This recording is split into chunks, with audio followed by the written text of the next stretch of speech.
Ito na. Ito gamitin mo para makitang malambot talaga. Malambot talaga. Oh, one finger. One finger. One finger.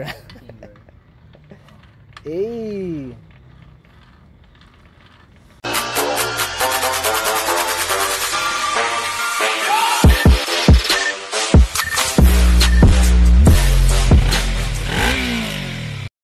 Goodies. Goodies. Yan, malinis lahat yan, laman doon. Palit ng ito, nilinisan lang, tapos nilagyan lang ng sealant. Hindi ko na nilinisan kasi matatakpan naman yan. Yung dito, yun, palit ng bagong oil seal. Tapos, ito papalitan pa eh. Ito, meron tayong pamalit yan. Kaya, yan, maglalagyan na rin yan. Tapos, ano ba? Yan, pwede nang buuin to. Pwede na namin ikasa sa motor to eh. Tapos, doon na bubuuin. Yan, mas madali kasing ganito para mas magaang. Kahit mag-isa ka, sampawin mo yung makina sa motor, madali lang. Tapos unti-unti mo na doon mo na ikasa yung block o yung piston mo na, tapos yung block. Para mas madali, dito mo na ikasa yung piston. Tapos yun, dire-diretso na. Pagod, putik. Ito na yung XJR update, putik. Hindi matapos-tapos ang wala. Ano ako na yung ibang pyesa eh. Videoan lang natin yung setup nito. Ito galing machine shop na to. Hindi na ako tumira nito, yung machine shop na. Bali ginawa dito, nag-repace, nag-lapping, palit ng valve seal, tapos nag-set ng shims. Ayan, okay na to. Bali sinalpa ko na lang, palit ako ng gasket. Yan, wala nang mga sealant yan. Diretso lang yan. Ito paper gasket, diretso salpak, tapos yung fabricated na gasket, diretso salpak lang din. Walang sealant. Oil lang, pinairan lang ng langis. Ito, nirepair ko pa. Kasi, ang sama eh, puro sinsil eh. Ang problema ko ngayon yung clutch. So, pakita ko yung clutch. Yung oil pump, napalitan ko na rin. Kasi yung oil pump niya, saan na ba yun? Sa kabila. Oil pump niya, ano ba isin ko? Wala, marumi lang. Kasi yung isa malinis na eh, kaya yun na yung nilagay ko. Tapos itong problema ko yun, hindi na kayang repairin eh. Nililiya ko, masyadong malalim na yung kayo eh. Masyadong na malalim yung kinalawang. Kailangan talaga palitan eh. Ayan oh. Medyo malalim yung kinalawang eh. Ito pwede pa itong mga to. Tapos iba-iba pala to. Hindi siya, pakita na. Iba eh oh. Iba-iba yung friction plate. Tingnan ko kung meron pa ako niyan. Tsaka yung ano, yung steel plate ang kailangan ko eh. Malalim na masyado. Ito, yun, mga sinsil eh oh. Kaya nire-repair ko pa eh. Eto, nagtutorque na ako, putik. Sablay pala yung isang head bolt na ito. Hindi na kaya naman.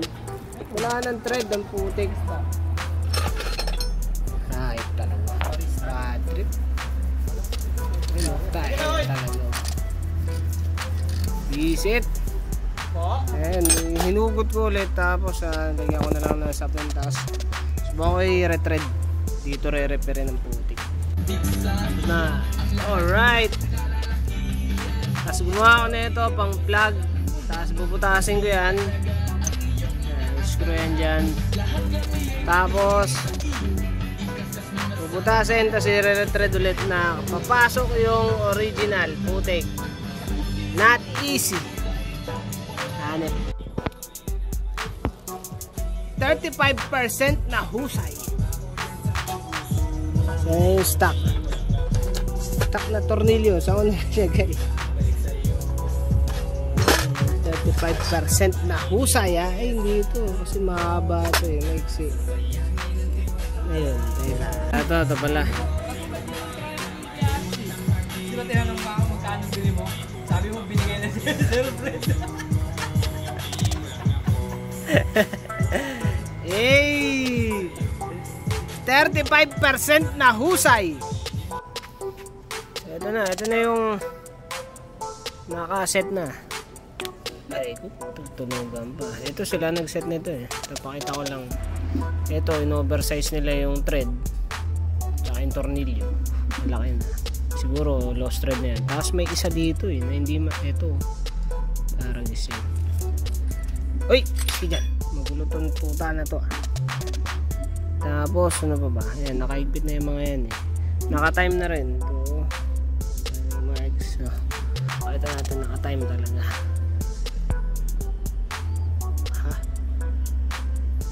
Alright. Next natin yung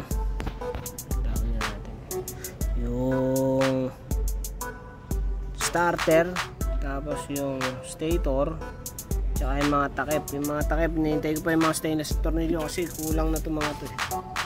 Tapos yung sa neutral switch, ito nagpalit na ako ng oil seal, tsaka yun parang itsura po siya, dumi ah. May naglinis kasi dito eh, natilamsigan tuloy ng dumi eh. Malinis na yan eh. Linisin na lang ulit. Tapos yung clutch pa pala, yung clutch kailangan nga yung mga steel plate eh. Kailangan kinisin pa eh. Ito na-repair ko rin yun. Kanto na ulit, hindi na puro busal-isal.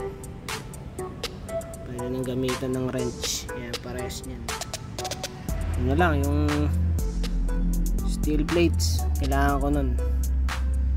Pwede nang isalpak yung carb, nasikaso na rin namin, pero check pa rin ulit bago isaksak. Tapos bypass lang kami ng electrical. Ito pala yung oil pan, oil pan. So, bago na to. Tapos yung tawag to, oil cooler, tsaka headers. Ayan, konti na lang putik. Videoan ko lang bago isara. Walang chain eh. Kakabit ko sana yung chain. Wala. Tsaka wala rin nga pala to ng chain slider o chain guide. Tapos dinugtong ako na ng socket. Ito papalitan ko to. Ito naman, takip na ito. So yun, tapos na ako sa kabila eh. Pakita ko nga.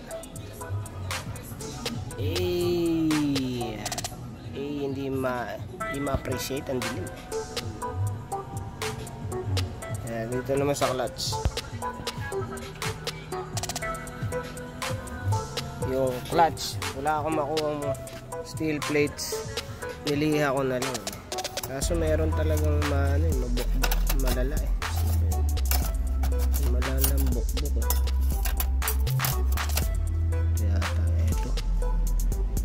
Sama eh. Niliha-liha ko na yun eh. Wala rin kasi akong pamalit. So, yung mga, syempre may mga masasabi sa yan. May masasabi yung mga tao, ba't di ko palitan? Eh nakabukas na. Wala nga makuha. Wala makuha eh, putik. Kasi ang nangyayari kasi lalo sa, hindi lang sa shop ko eh, no? Sa maraming shop na wala pang makuhang mga pyesa. Ang nangyayari, natatambak yung motor. So natatambakan sila, bukod sa yung motor na nakatambak, may darating na bago, tapos may mga problema rin na ganun, maghahanap pa ng pyesa, o kaya may kailangan pang matinding repair, no? So natatambakan yung mekaniko. Kawawa rin naman, no? Maawa naman kayo sa amin, no? Kaya yun, ito, tingin ko mag-ano talaga to, mag-i-slide talaga to. Pero hindi naman gano'n kalala. So pagka may nakuha na pyesa, pwede naman baklasin na lang ulit, di ba? Tapos palitan. O yun, yun na lang muna yung gagawin ko. Kasi wala talaga eh, wala akong makuha eh. Ito, may issue pa rin pala yung mga ganitong klase ng friction plate. Kasi ayaw niyang sumut ng sagad. Yun, tumatama yung ay sumagad. Iipit eh. Iba tong friction plate na to, hindi para dito to. Parang is talaga.